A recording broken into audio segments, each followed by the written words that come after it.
Man discovers giant rocket in the forest. What's inside is mind-blowing. Ethan wiped sweat from his forehead as he pushed through another tangle of vines. The camera hanging from his neck bounced against his chest with each step, a familiar comfort after 15 years of wilderness photography. The dense forest surrounded him with its usual symphony, birds calling overhead, leaves rustling in the breeze, and the occasional snap of a twig under his boots. Before we can continue, if you love your family, subscribe to this channel to help up creating amazing stories. Now, let's continue.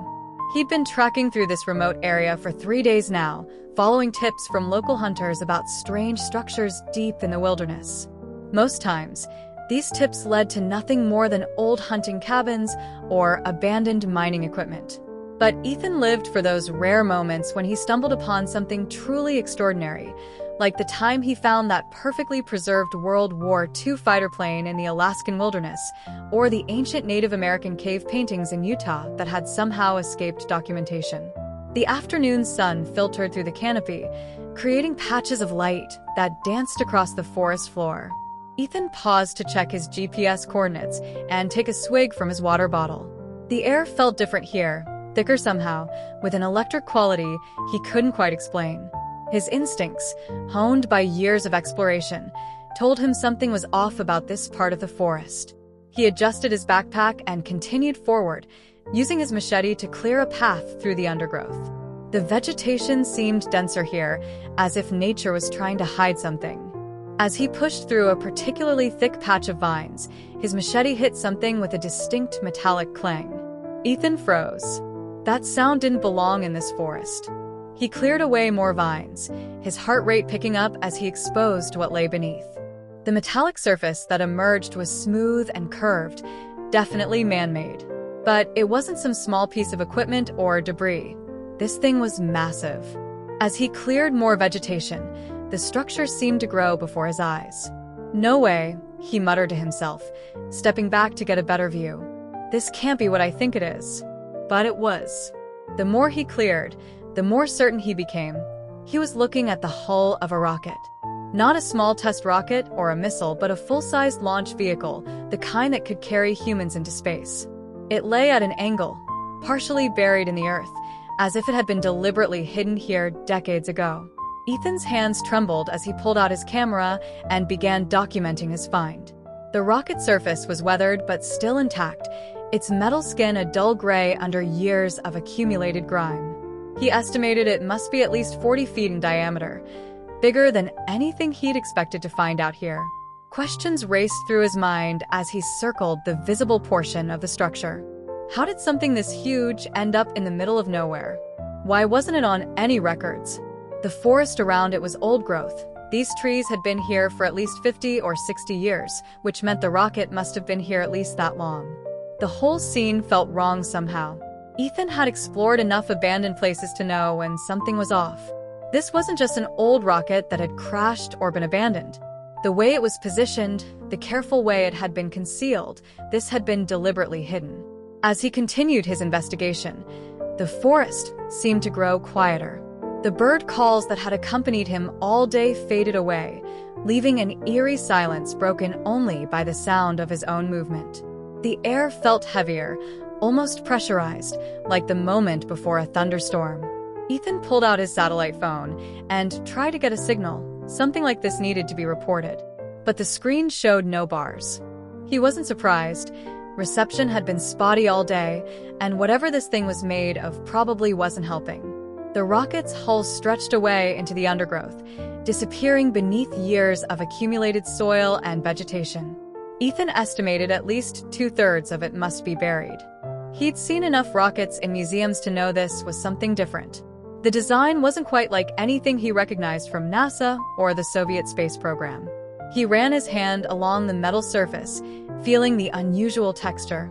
The metal was smooth but had a strange pattern to it, almost like scales. This wasn't standard aircraft aluminum.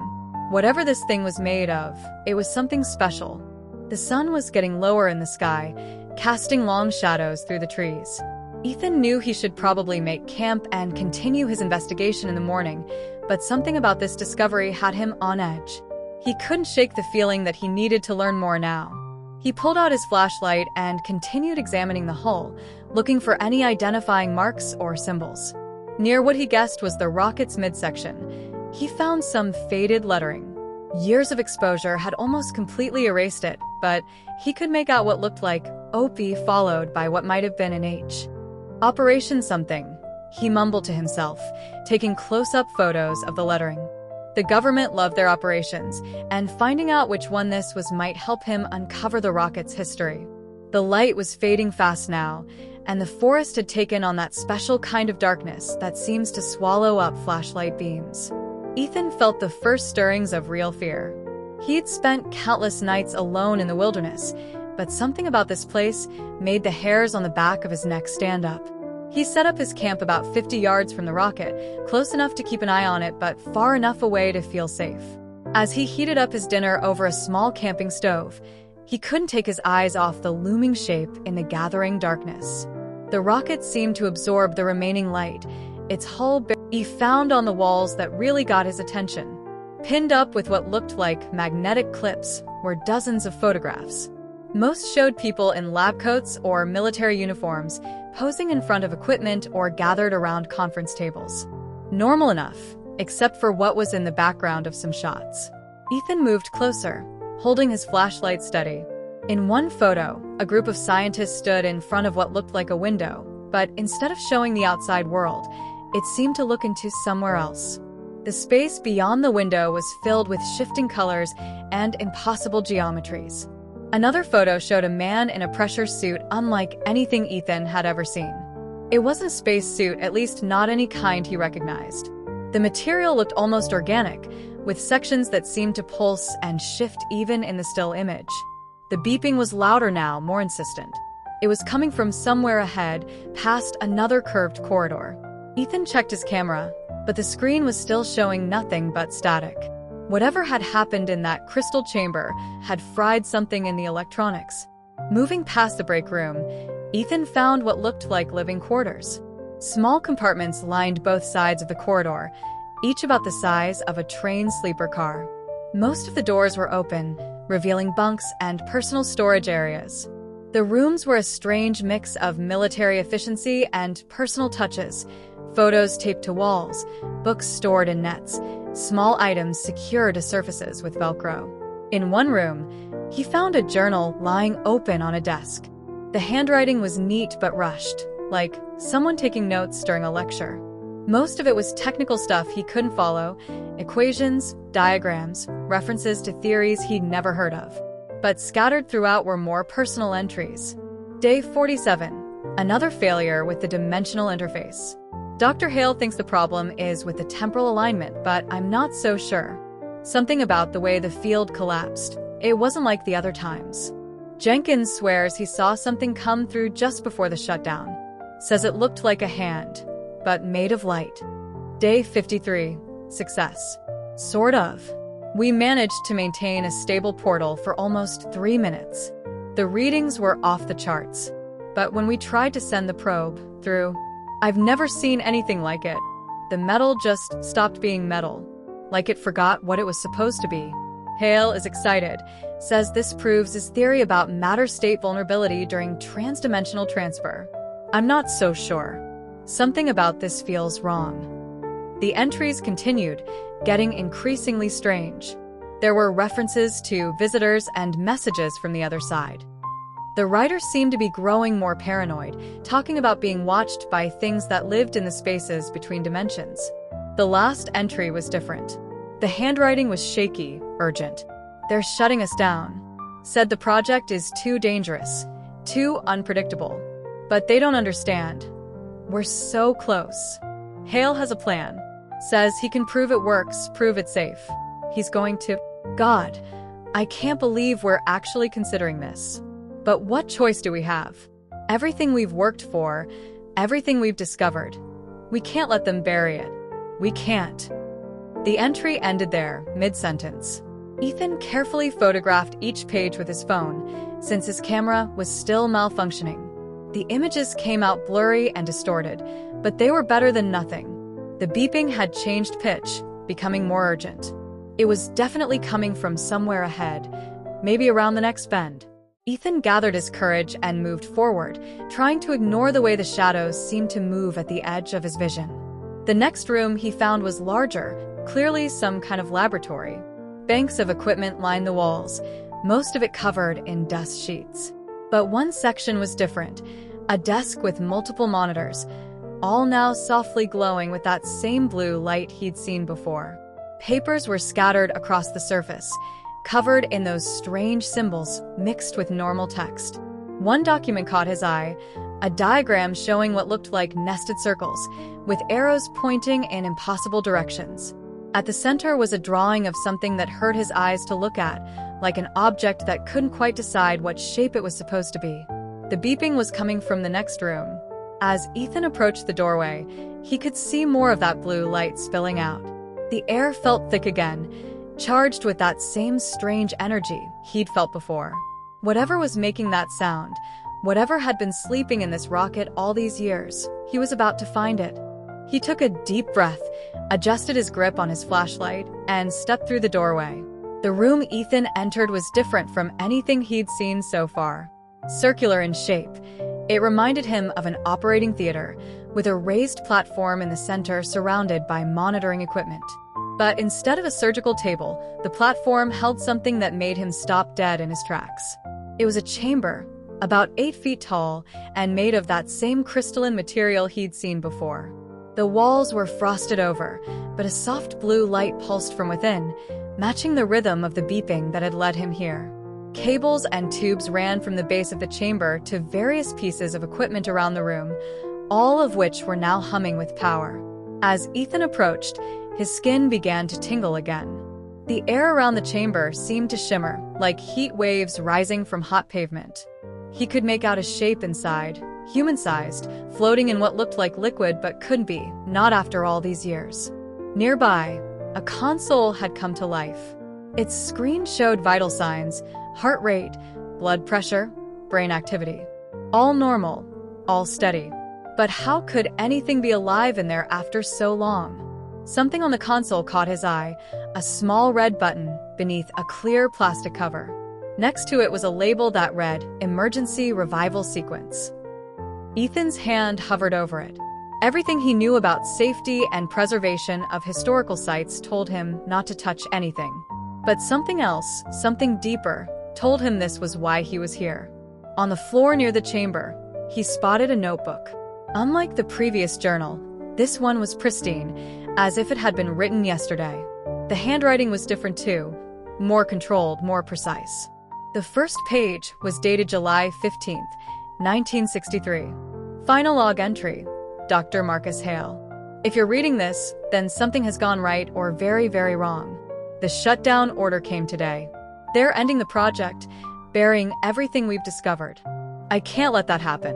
What we found here, what we learned about the nature of reality itself, it's too important. They don't understand what we achieved. We didn't just find a way to bend space and time. We found doors to other dimensions, paths to understanding the very fabric of existence. Yes, there were accidents. Yes, some of our discoveries were frightening. But the potential benefits far outweigh the risks. I've modified the stasis chamber. The technology wasn't meant for this, but our experiments with dimensional physics taught us that time isn't what we thought it was. If my calculations are correct, I can put myself into a state of suspended animation, preserved until someone finds this facility who will understand the importance of our work. The revival process is simple, just press the button. The chamber will do the rest. I've left detailed notes about everything we discovered, encoded in a way that should preserve the information indefinitely. To whoever finds this, I'm trusting you with something incredible. Please use it wisely. Marcus Hale. Ethan read the note 3 times, his hands shaking. The implications were staggering. If this was real, if that really was a person in there preserved for over 60 years, this would rewrite scientific history. The beeping had become more insistent, almost like it was calling to him. The shape in the chamber shifted slightly, causing ripples in the strange liquid. Ethan looked at the emergency revival button again. Everything about this screamed danger, but he couldn't walk away. Not now. Not when he was so close to uncovering something this big. His hand moved toward the button.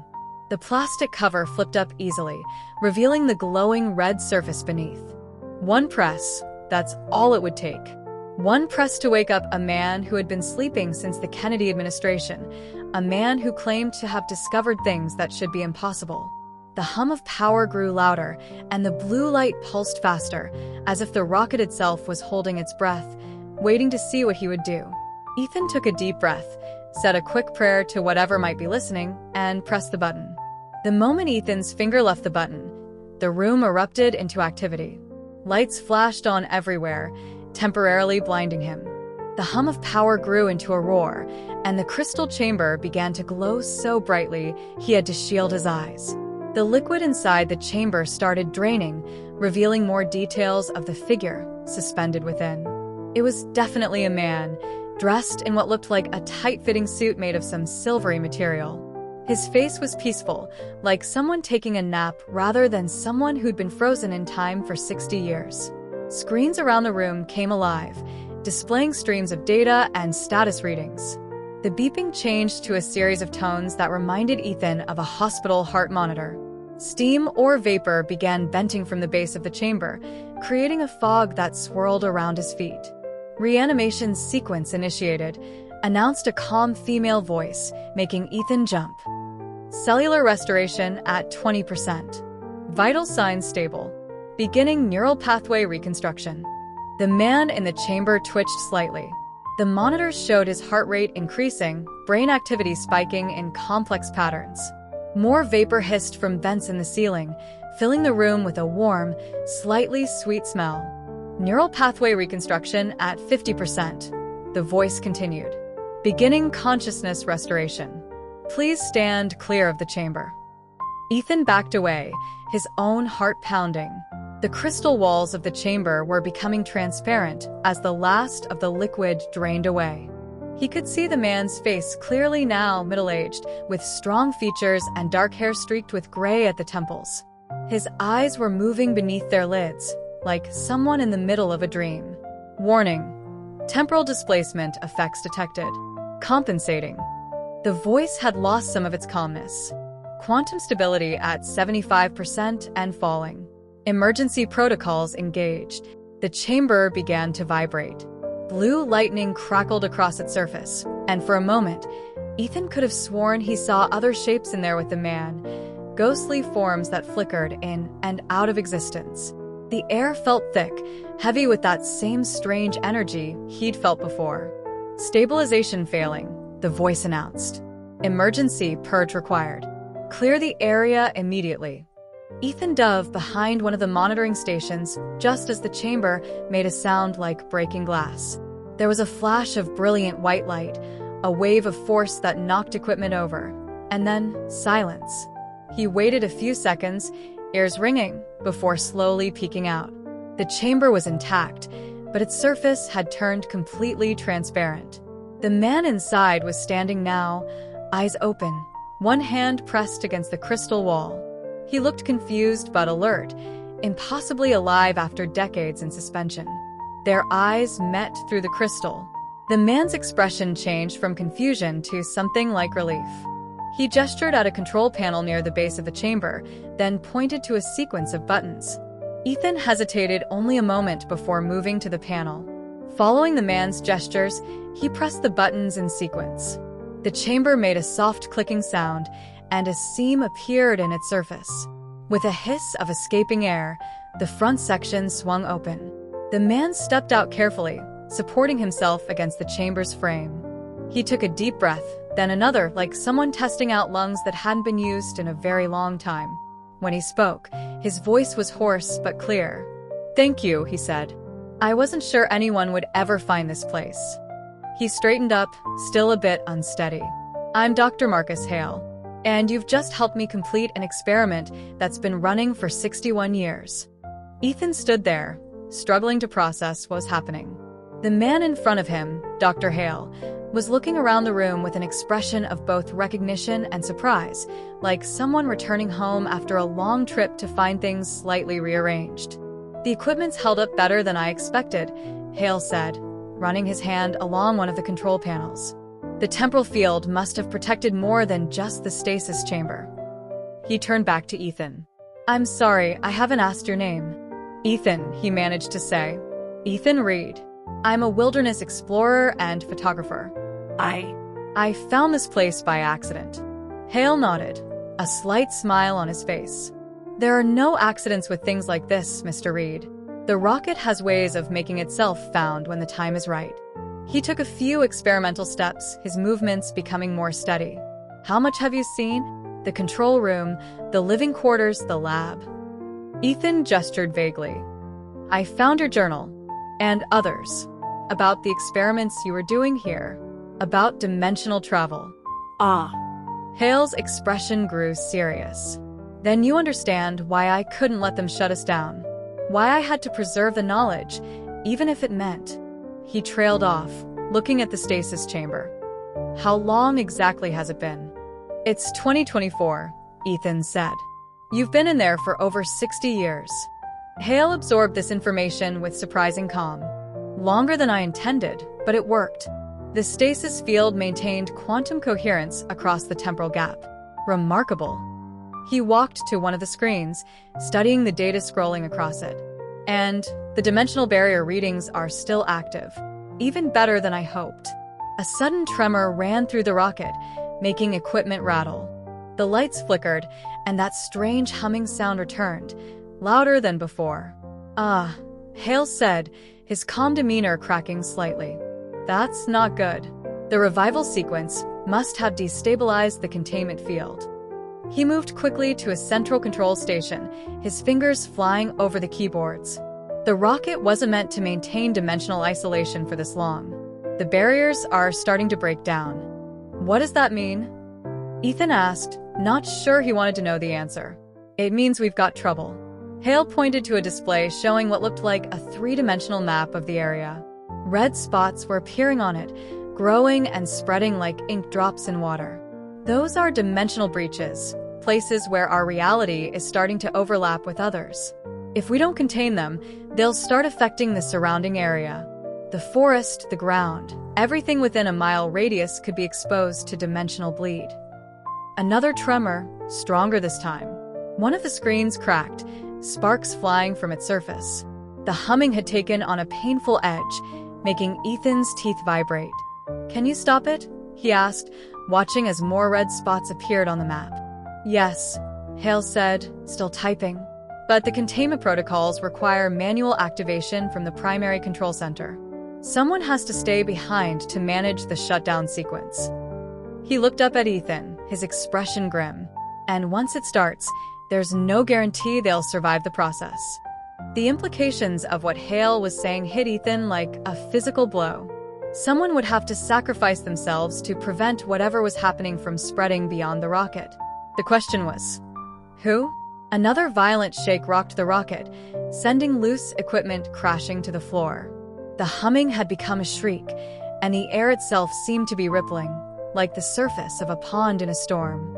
Through the rocket's small viewports, Ethan could see strange lights dancing in the forest, colors that shouldn't exist in nature. The containment field is failing faster than I anticipated, Hale said, his voice tense as he worked at the controls. We've got maybe 10 minutes before the dimensional breaches become irreversible. He pulled up a new display, showing a complex sequence of commands. This is the shutdown protocol. It has to be initiated from the main control room, and someone needs to stay there to manually adjust the field parameters during the process. Ethan stepped forward. I'll do it. Just tell me what I need to do. Hale shook his head. No. You don't understand the systems, and there's no time to teach you. Besides, he gave a sad smile, I'm the one who created this mess. It's my responsibility to fix it.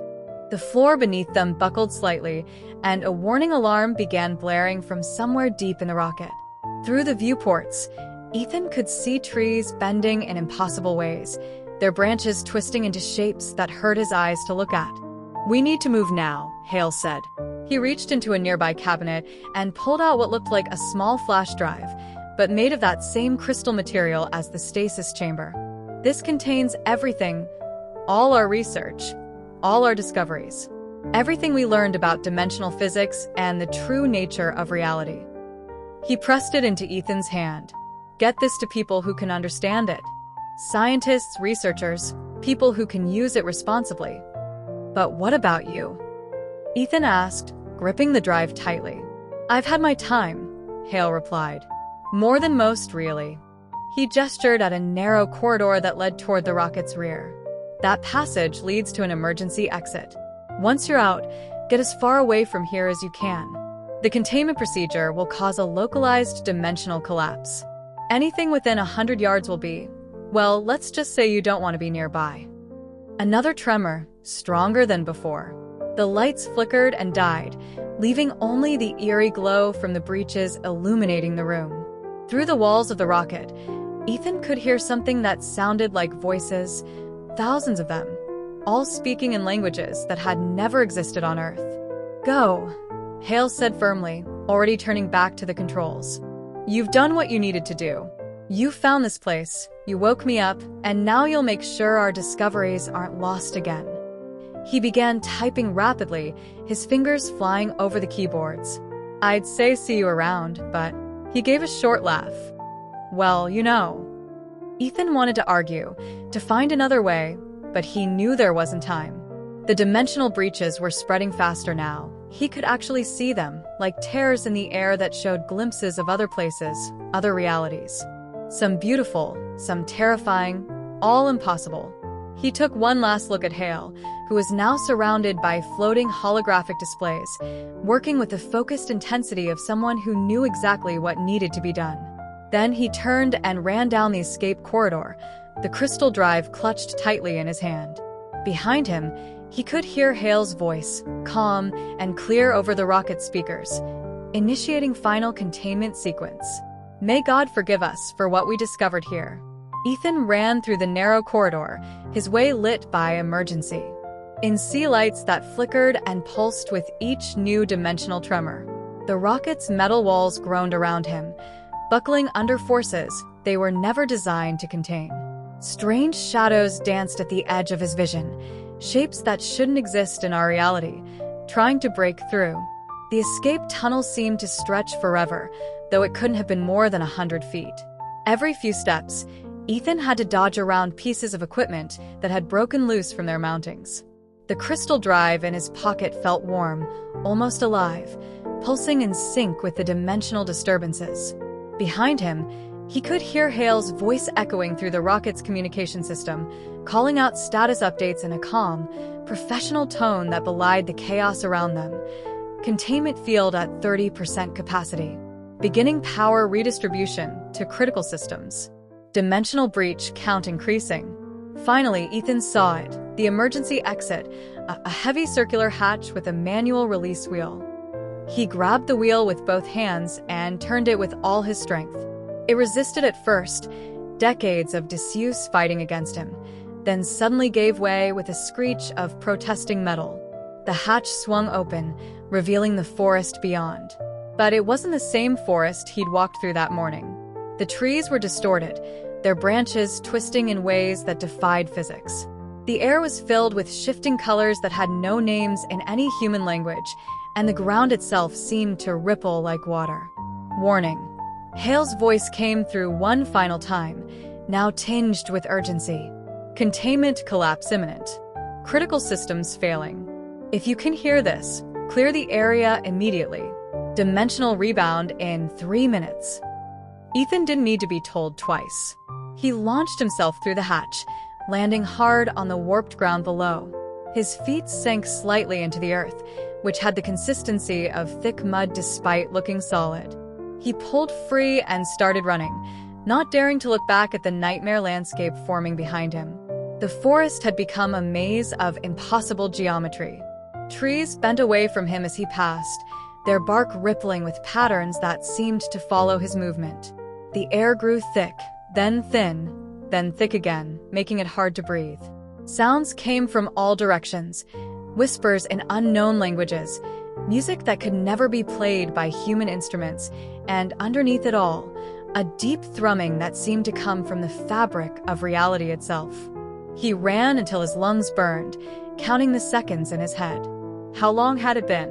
1 minute? 2? The crystal drive kept getting warmer, and he could feel it vibrating through his pocket. Whatever Hale was doing back in the rocket, it was affecting everything around them. Somewhere behind him, a sound like thunder rolled through the forest, but it wasn't coming from the sky. It was coming from everywhere at once, as if the universe itself was groaning in pain. The distortions were getting worse. Trees melted into each other. The ground began to fold like paper, and the air filled with fragments of other realities bleeding through. Ethan pushed himself harder, ignoring the burning in his legs and the stabbing pain in his side. He had to get clear of the containment zone. Had to survive to make sure Hale's sacrifice meant something. Had to. The world exploded. There was no sound at first, just a wave of pure force that lifted Ethan off his feet and threw him forward. Time seemed to stop, or maybe stretch, or possibly both at once. He saw the air around him crystallize into shapes that shouldn't exist, saw reality itself tear apart and reform in the space between heartbeats. Then everything rushed back at once. The sound hit him like a physical blow, a roar that contained every possible frequency, from the deepest bass to tones so high they made his skull vibrate. He slammed into the ground, which felt simultaneously soft as foam and hard as concrete. For what felt like hours but was probably only seconds, Ethan lay there, unable to move, unable to think, as reality reasserted itself around him. The strange colors faded from the air, the impossible geometries collapsed back into normal space, and the whispers of other dimensions faded to silence. When he finally managed to lift his head, the forest looked normal again. The trees stood straight and solid, their branches moving only with the natural wind. The ground was just ground, dirt and leaves and rocks, following all the usual rules of physics. But behind him, where the rocket had been, something was different. A perfect circle of altered space, about 200 yards in diameter, marked where the dimensional collapse had occurred. The trees within that circle weren't burned or destroyed. They simply looked wrong, like badly done copies of real trees. The ground had a glazed appearance, as if it had been melted and refrozen in an instant. And the rocket itself was just gone. Not destroyed, not blasted apart, but completely erased from existence. Even the hole it had made in the ground had vanished, replaced by that same glazed surface that covered everything else in the circle. Ethan rolled onto his back, staring up at the normal blue sky above. His whole body ached, and his clothes were covered in dirt and leaves, but he was alive. He reached into his pocket, half expecting the crystal drive to have been destroyed by whatever just happened. But it was intact. In fact, it looked clearer than before, the crystalline material seeming to glow slightly from within. When he held it up to the light, he could see complex patterns moving through its structure, like living circuitry. Hale's last gift to the world, proof that reality was bigger, stranger, and more wonderful than anyone had imagined. And now it was Ethan's responsibility to make sure it got into the right hands. He pushed himself to his feet, wincing at the protest from his battered muscles. His camera was broken, smashed beyond repair during his mad dash through the forest, but his phone had somehow survived.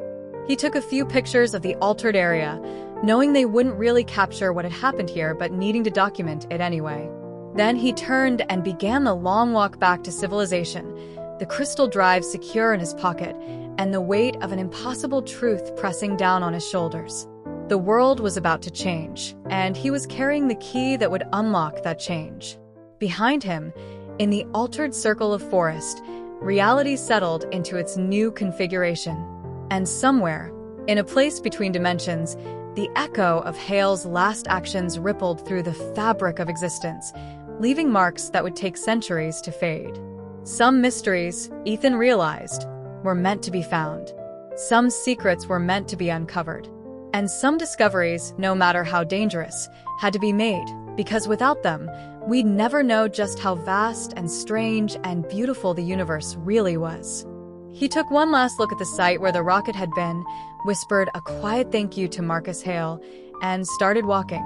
He had a job to do, a truth to share, and a future to help create. The world was waiting.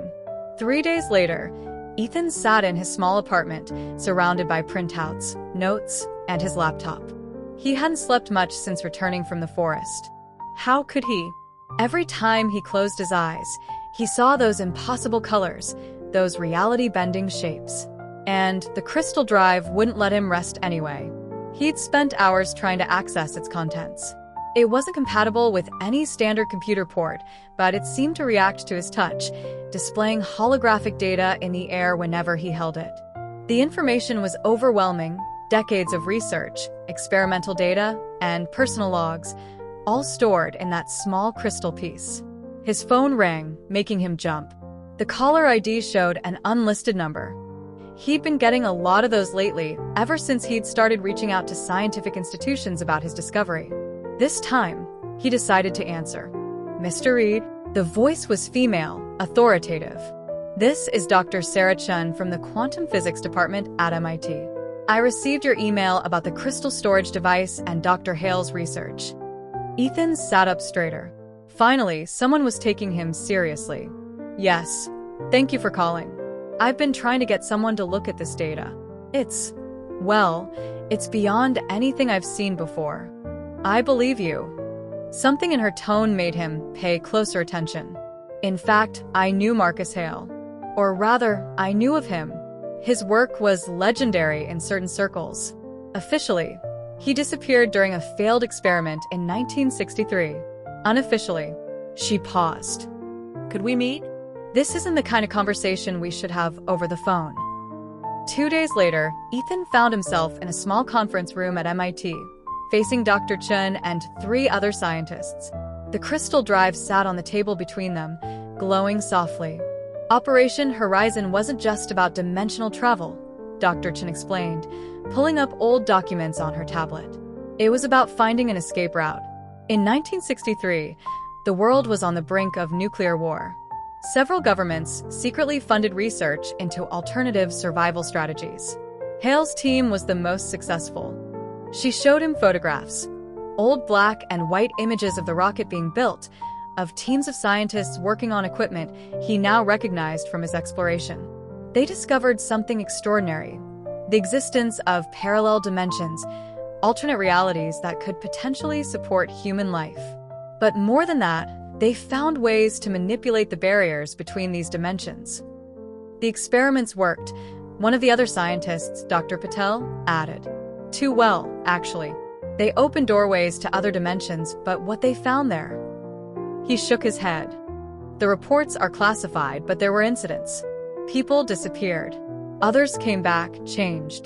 The government shut them down, Dr. Chen continued. Ordered everything destroyed. But Hale... She smiled slightly. Well, you know what he did instead. Ethan nodded, remembering the man he'd met briefly in the rocket. He preserved everything. The research, the technology, himself. But why? Why take such an extreme risk? Dr. Chen's expression grew serious. Because he saw something coming. Something worse than nuclear war. The data you brought us, Mr. Reed, it's not just research notes. It's a warning. Dr. Chen pulled up a series of complex equations from the crystal drive's data. The holographic display filled the air above the conference table, symbols and numbers rotating slowly in 3 dimensions. These calculations, she explained, they're not just about dimensional physics. They're predictions. Hale and his team discovered that dimensions aren't static. They move, shift, sometimes collide. And according to this data, she manipulated the display, showing a timeline that stretched into the future. Our dimension is headed for what they called a convergence event. What exactly does that mean? Ethan asked, though part of him didn't want to know the answer. Dr. Patel leaned forward. Imagine reality as a sheet of paper, and imagine other dimensions as other sheets, all stacked together but never touching. Now imagine those sheets starting to press against each other, wrinkle, fold. That's a convergence event. The barriers between dimensions become thin, unstable. Like what happened at the rocket site, Ethan said, remembering the strange distortions in the forest. Exactly, Dr. Chen nodded. But on a global scale, Hale's team predicted that our dimension would experience a major convergence event within the next 100 years. They were trying to find ways to either prevent it or help humanity survive it. She brought up more data, complex simulations showing what looked like waves of energy washing across a model of Earth. The technology they developed wasn't just about traveling between dimensions. It was about stabilizing dimensional barriers, reinforcing the fabric of reality itself. But something went wrong. The third scientist, Dr. Morris, spoke up for the first time. He was older than the others, with gray hair and tired eyes. The early experiments, they attracted attention. Not from our government, from something else. Entities that exist in the spaces between dimensions. Some of the team called them Watchers. Ethan felt a chill run down his spine, remembering the strange shadows he'd seen in the rocket, the whispers in unknown languages. What did these Watchers want? We don't know, Dr. Chin admitted.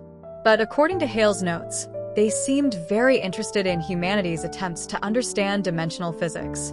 Maybe too interested. That's part of why the project was shut down. Some of the team believed we were drawing attention we weren't ready for. But Hale didn't agree, Ethan said, beginning to understand. He thought the Convergence event was a bigger threat than these Watchers. Precisely. Dr. Chin manipulated the holographic display again, showing what looked like a diary entry. He believed we needed to continue the research, needed to prepare. The stasis chamber wasn't just about preserving himself. It was about preserving the knowledge until humanity was ready for it. Until we had advanced enough to understand the true nature of what his team had discovered. The room fell silent as everyone absorbed the implications. Finally, Dr. Patel spoke up. The question now is, what do we do with this information? The Convergence event Hale predicted. According to these calculations, we're getting close to the window when it could begin. We need to continue the research, Dr. Chin said firmly. But carefully this time. No more secret government projects, no more hidden facilities. This needs to be a global effort, with proper oversight and safety protocols. She turned to Ethan. That's why we need your help, Mr. Reed. You're the only person who saw the rocket, who met Hale, who witnessed what dimensional instability really looks like. We need you to help us understand what we're dealing with.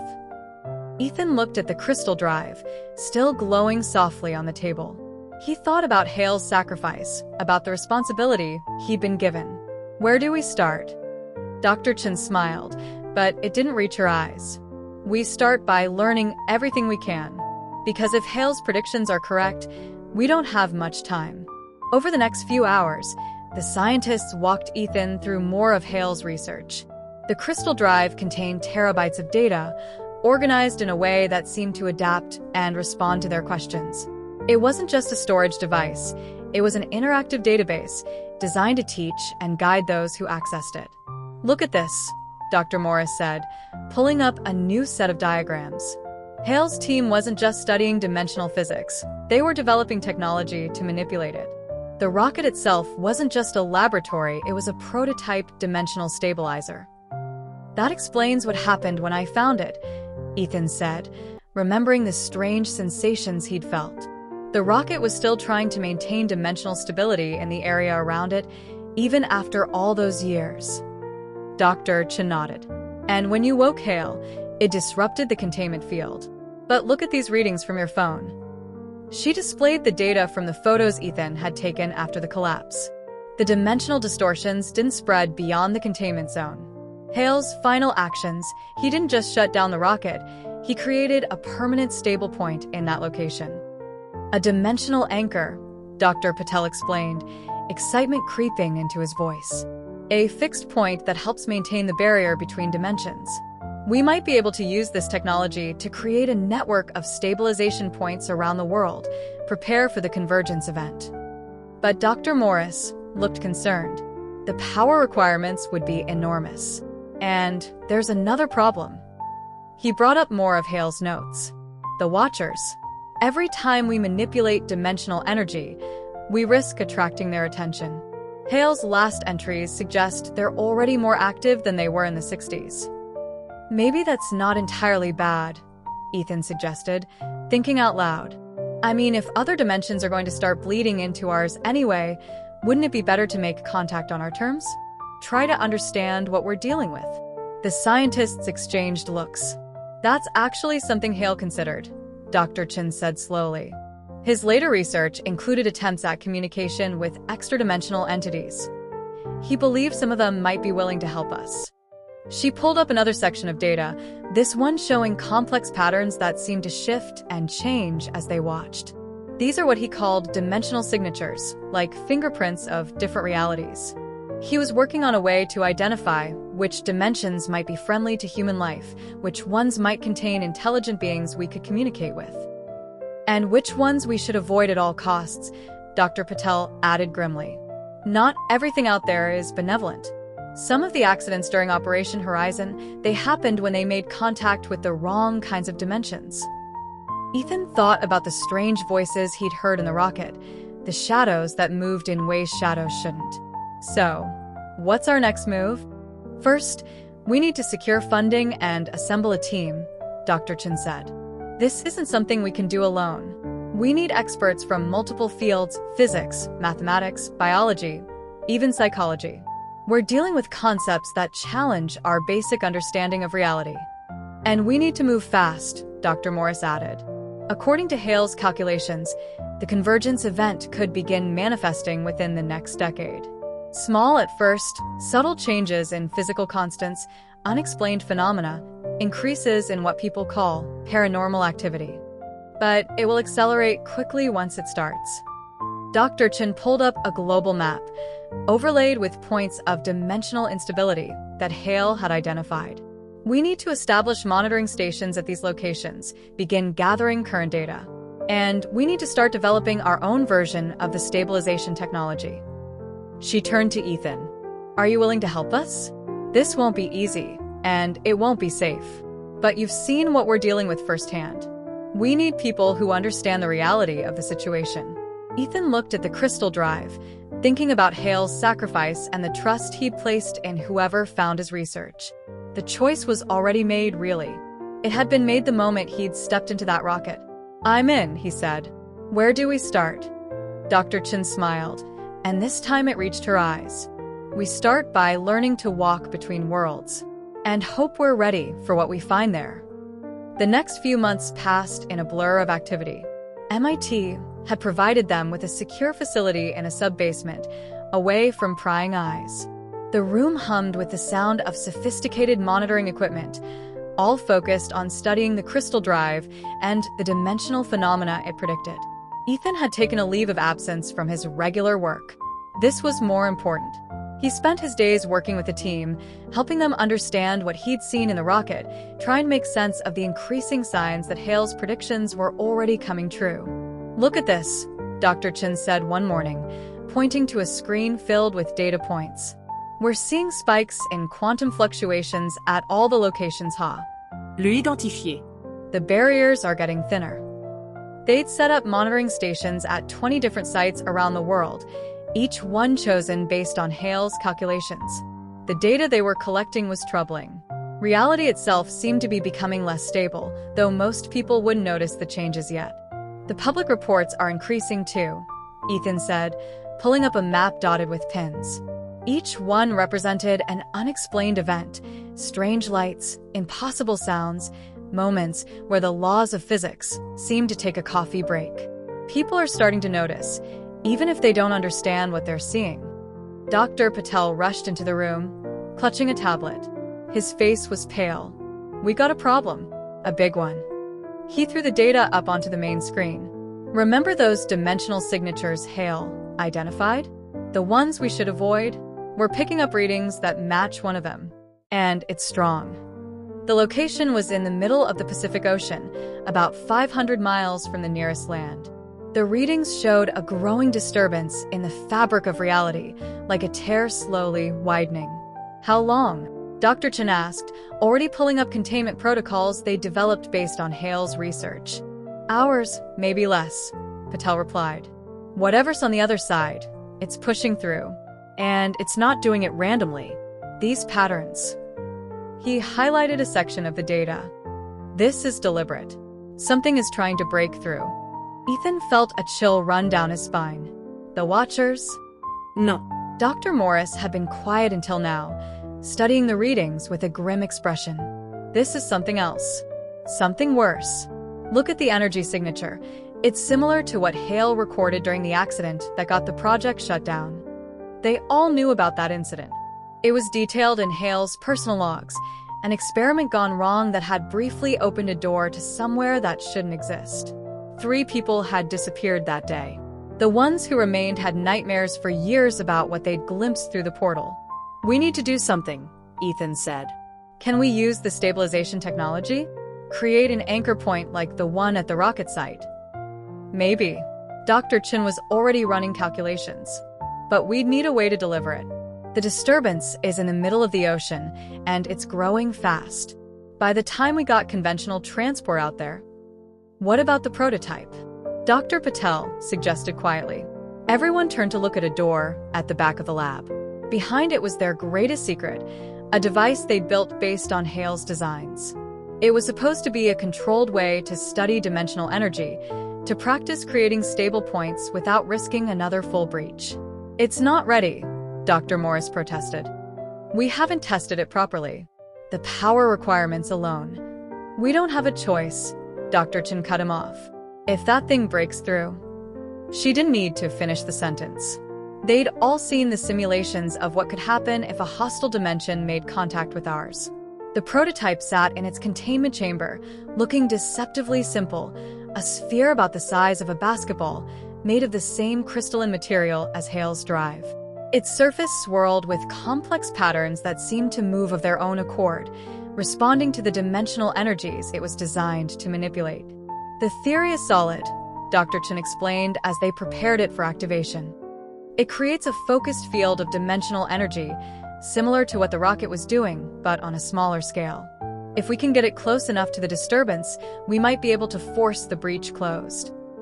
Might? Ethan asked, helping to connect power cables to the device. This isn't exactly proven technology, Dr. Patel admitted. We're working from Hale's research, but some of this is educated guesswork. The original equipment was much larger, designed to be powered by the rocket systems. Dr. Morris was monitoring the ocean disturbance. Whatever we're going to do, we need to do it fast. The breach is expanding exponentially now. We've got maybe 2 hours before it reaches critical size.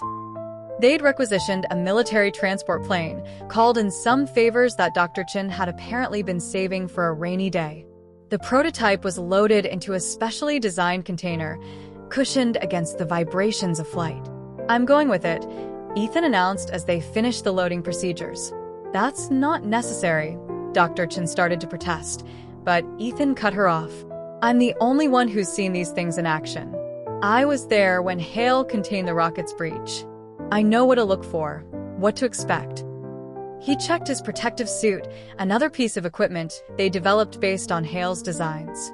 Besides, someone needs to manually activate the device once it's in position. The energy field interferes with remote signals. The others exchanged looks. They knew he was right, but the risk was enormous. If something went wrong, if the breach couldn't be contained, the suits should protect you from the worst of the dimensional effects, Dr. Patel said, running final checks on Ethan's equipment. But if you start seeing anything unusual, colors that shouldn't exist, shapes that don't make sense, you get out of there immediately. Don't wait. Don't try to finish the job. Just run. The flight was tense. Ethan sat in the cargo hold with the prototype, watching its surface patterns shift and change as they got closer to the breach. The pilot's voice crackled over the intercom, reporting strange instrument readings, unusual weather patterns. Through the plane's windows, Ethan could see the ocean below. At first glance, it looked normal, but there was something off about the way the waves moved. They seemed to flow in impossible directions, creating patterns that hurt his eyes if he looked at them too long. 5 minutes to target, the pilot announced. Jesus, you guys seeing this? Ethan moved to the window. The disturbance was visible now, a spot in the ocean where reality seemed to be folding in on itself. The water around it moved like oil, reflecting colors that had no business existing in our dimension. And in the center, something was moving. Time to go, he said, checking his parachute one last time. The plan was simple: jump from high altitude, guide himself to the edge of the disturbance zone, activate the prototype.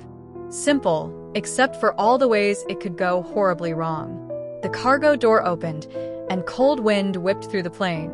Ethan secured the prototype to his suit and moved to the edge. Below him, the breach pulsed like a living thing, sending waves of distorted reality rippling across the ocean's surface. He took a deep breath, thought of Hale's sacrifice, and jumped into the void. The free fall was like nothing Ethan had ever experienced. The air around him shifted and warped, sometimes feeling thick as syrup, other times thin as vacuum. Colors he couldn't name flashed past his visor, and his instruments went haywire, spinning wildly before giving up entirely. The prototype, strapped securely to his chest, grew warmer as they descended. Its surface patterns moved faster now, responding to the dimensional energies surrounding them. Through gaps in the clouds, Ethan could see the ocean below, or what used to be ocean. The water near the breach had stopped behaving like liquid, forming impossible shapes that rose and fell like living sculptures. Status check. Dr. Chen's voice crackled through his radio, barely audible through the dimensional interference. Ethan, do you copy? I copy, he managed, fighting to keep his body stable in the increasingly chaotic air. About 30 seconds to deployment altitude. The breach, it's bigger than we thought. Much bigger. From this height, he could see the true scope of what they were dealing with. The disturbance covered several square miles of ocean, and at its center, reality itself seemed to be peeling away like old wallpaper. Through the tears, he caught glimpses of somewhere else. Somewhere that operated under very different laws of physics. 20 seconds, he called out, though he wasn't sure if the radio was still working. The prototype was vibrating now, its crystalline surface hot enough to feel through his protective suit. Starting deployment sequence. He pulled his chute, and for a heart-stopping moment, nothing happened. Then the canopy opened with a crack, jerking him upward. The dimensional distortions made controlling his descent nearly impossible. The air seemed to flow in multiple directions at once, following rules of fluid dynamics that belonged to another universe. As he got closer to the surface, he could hear it, that same strange humming he'd experienced in the rocket, but 1,000 times stronger. It resonated through his bones, made his teeth ache, filled his head with whispers and languages that human vocal cords could never produce. And there was something else. Movement in the breach. Shapes that shouldn't exist, trying to push through into our reality. They weren't solid things, not really. They were more like holes in space, gaps in the fabric of existence, each one filled with a darkness that seemed alive. 500 feet, he called out, not knowing if anyone could still hear him. The prototype was fully active now, its surface blazing with energy. Beginning final approach. The plan was to land on one of the few patches of normal-looking ocean left, as close to the breach as he dared. But as he descended, he realized that wasn't going to work. The water below wasn't water anymore. It had become something else, something that flickered between states of matter like a strobe light. Changing approach, he announced to the empty air. The radio was dead now, filled with sounds that might have been static or might have been something trying to communicate. Going for direct deployment. It was insane, probably suicidal, but he didn't see another choice. He unhooked the prototype from his chest harness, holding it ready. The breach pulsed below him, its edges now clearly visible as tears in the structure of reality itself. Through them, he could see things. Moving things. Waiting things. Time to finish this. He released the prototype, watching it fall toward the heart of the breach. The crystalline sphere blazed like a miniature sun, its dimensional field already starting to interact with the distortion below. Now came the hard part. Ethan pulled his emergency chute release and dove after the device. He had to reach it before it hit the breach, had to activate it manually. The air rushed past him, thick with dimensional energy that made his skin crawl even through the protective suit. 300 feet. 200. 100. The prototype was just ahead of him, falling toward the waiting darkness. He stretched out his hand, fingers reaching for the activation panel. The breach reached up to meet them. Everything happened at once. Ethan's fingers brushed the prototype's surface, just as they hit the edge of the breach. Reality flickered, twisted, then seemed to fold in on itself. He felt himself being pulled in multiple directions simultaneously, his body existing in several places at once, each version experiencing a different, impossible sensation. Through the chaos, muscle memory took over. His fingers found the activation sequence, 3 quick taps followed by a sustained press, just as they'd practiced. The prototype's surface erupted with energy, creating a sphere of stable space around them. But it wasn't enough. The breach was too strong, its pull too powerful. The darkness beyond the tier reached for them with appendages that weren't quite tentacles, weren't quite hands, weren't quite anything that could exist in our universe. "Come on," Ethan growled, holding the prototype tight against his chest. "Work, damn you." As if responding to his voice, the device pulsed. The crystalline surface began to crack, light pouring from the fissures. This wasn't supposed to happen. The containment protocols should have prevented structural failure. But the dimensional energies were too strong, too chaotic. Through his visor, Ethan caught glimpses of other places, other realities bleeding through the breach. He saw cities built from geometry that shouldn't be possible, oceans made of something that wasn't quite light and wasn't quite matter, skies filled with colors that human eyes were never meant to process. And he saw them, the things trying to break through. They were vast, incomprehensible, their forms shifting between states of existence, like channels on a broken TV. They reached for him with limbs that existed in multiple dimensions at once, their movements leaving trails in reality itself. The prototype was breaking down. Its surface was riddled with cracks now, the dimensional energy it contained threatening to burst free. Ethan knew what that meant. If it exploded here, at the heart of the breach, the resulting cascade would tear reality apart for miles. Unless... "Sorry, Dr. Chen," he muttered, remembering her warnings about unauthorized modifications. His fingers flew over the prototype surface, inputting commands that would override its safety protocols. If he was right, he could use the device's imminent failure to their advantage. The thing in the breach seemed to realize what he was doing. It pushed harder, its not quite physical form pressing against the barrier of stable space around them. Ethan felt its attention focus on him, an ancient, alien intelligence trying to comprehend this small creature that dared to interfere with its emergence. The prototype surface was almost completely fractured now. Energy leaked from every crack, creating a web of light that spread outward in all directions. Ethan could feel the heat even through his protective suit, knew he had seconds at most before the device failed completely. Just a little longer. The breach pulsed, reality bending around them like paper in a storm. The thing pushed again, and this time the barrier began to fail. Ethan felt its presence brush against his mind, an instant of contact that nearly drove him mad, filled his head with visions of spaces between spaces, of geometries that couldn't exist, of truths that human brains weren't equipped to process. Now. With the last of his strength, Ethan activated the final sequence. The prototype detonated, but not in an explosion. Instead, it imploded, creating a point of perfect stability that spread outward like a shockwave. The dimensional energy it contained didn't dissipate. It focused, concentrated, became a lens that bent reality back into its proper shape. The breach began to close, its edges knitting together like a wound healing in reverse. The thing on the other side screamed in frequencies that shattered the laws of physics, its partially manifested form being pushed back into whatever realm it had come from. Ethan felt himself falling, tumbling through space that couldn't decide how many dimensions it had. The last thing he saw before losing consciousness was the ocean below, real ocean, behaving the way water was supposed to behave.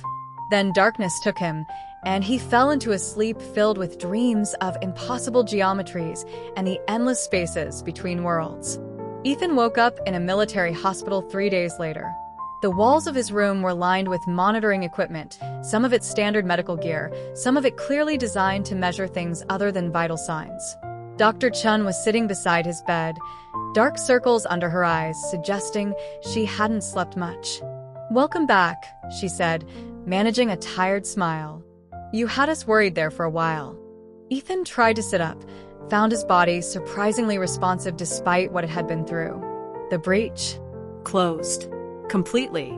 Whatever you did with the prototype, it worked better than we could have hoped. The dimensional readings in that area are actually more stable now than they were before the incident." He nodded, fragments of memory sliding back into place. The prototype? Destroyed. But she pulled something from her pocket, a small shard of the crystalline material, its surface still swirling with faint patterns. "We found this when we fished you out of the ocean. It's still active, still generating a tiny stability field. We've been studying it nonstop." Ethan looked at the fragment, remembering the moment of implosion, the way reality had bent and then snapped back into place. "I saw things," he said quietly, "when I was in the breach. Things I can't really describe." Dr. Chen's expression grew serious. "We know. The readings from your suit sensors, they recorded dimensional energy patterns we've never seen before. And your brain scans." She hesitated. "They show unusual activity, patterns that match some of Hale's later notes about dimensional awareness." "I can feel it," Ethan admitted. "Even now. It's like I can see the edges where reality doesn't quite line up. Like I know where the thin spots are." He looked at her directly. "This is what happened to Hale's team, isn't it? Why some of them started acting strangely toward the end." She nodded slowly. "Exposure to dimensional energies changes people. Hale wrote about it in his private notes. The human mind isn't designed to process multiple realities at once, but sometimes it adapts, evolves. Is it dangerous? We don't know. But Hale lived with it for years before going into stasis. And his notes suggest it might actually be necessary, that we need people who can perceive dimensional instabilities if we're going to have any hope of dealing with the convergence event." Ethan absorbed this, testing the edges of his new awareness. The world looked normal enough, but now he could sense what lay beneath the surface, the subtle fluctuations in reality's fabric, the places where dimensions pressed close against each other, like pages in a book. "There's something else," Dr. Chen said, her voice dropping lower. "While you were unconscious, you spoke. In languages that shouldn't exist. Our linguistics team is still trying to make sense of the recordings." "I remember." Ethan struggled to find the words. "When I was in the breach, when that thing touched my mind, it wasn't just trying to break through. It was trying to communicate. They all are. The Watchers, the entities Hale wrote about, they're trying to warn us." "Warn us about what?" Dr. Chen leaned forward, her exhaustion forgotten. "The convergence event isn't natural. It's being caused by something that exists outside normal dimensional space. The Watchers are trying to help us prepare, but they're limited in how they can interact with our reality." Ethan closed his eyes, trying to organize the flood of information that had been downloaded into his brain during that brief contact. There are rules, laws that govern how dimensions interact.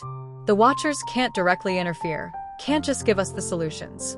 But they can guide us, help us figure things out for ourselves. That's why they were interested in Hale's project, Dr. Chen realized. They weren't trying to stop us, they were trying to help us succeed. Exactly. But the government misinterpreted their activities as hostile. Ethan opened his eyes, looking at the fragment of the prototype. "We need to change our approach. The stabilization technology works, but it's just treating symptoms. We need to understand the bigger picture." Dr. Patel and Dr. Morris entered the room, carrying tablets filled with data from their monitoring stations. "The breach incident changed things," Patel reported. "We're seeing new patterns in the dimensional readings. It's like reality got an immune system upgrade." "The prototype," Ethan nodded. "When it imploded, it didn't just close the breach. It created a new kind of stability field, one that learns and adapts. That's why that fragment is still active. It's not just generating a field, it's evolving it." Dr. Morris studied the readings. "If we could replicate this effect." "We can," Ethan said with certainty. "I understand now what Hale was trying to achieve, what the Watchers were trying to show us. We don't need massive containment systems or dimensional anchors. We need to work with the natural properties of space-time, create fields that reinforce reality's own tendency towards stability." He swung his legs off the bed, ignoring Dr. Chen's protests. "Show me your latest data from the monitoring stations." They brought up a global map showing dimensional activity. The patterns were clearer to Ethan now. He could see how the energies flowed, where the stress points were building up. Here, here, and here, he pointed to specific locations. These are natural dimensional nodes. If we can place enhanced versions of the prototype at these points, we could create a planetary stability network, Dr. Chen finished, catching on. Use Earth's own dimensional field as part of the containment system. But the power requirements, Dr. Morris started to object. Won't be a problem, Ethan assured him. Because we're not fighting against reality anymore. We're working with it. The Watchers have been trying to show us this all along. We just needed to learn enough to understand. He could feel it now, the rightness of this approach. The fragment of the prototype pulsed in response to his awareness, its patterns aligning with his thoughts. This was what Hale had sacrificed everything to preserve, not just knowledge, but the potential for humanity to take its next step forward. We've got work to do, he said, standing up. And not much time to do it in. The others looked at each other, then back at him.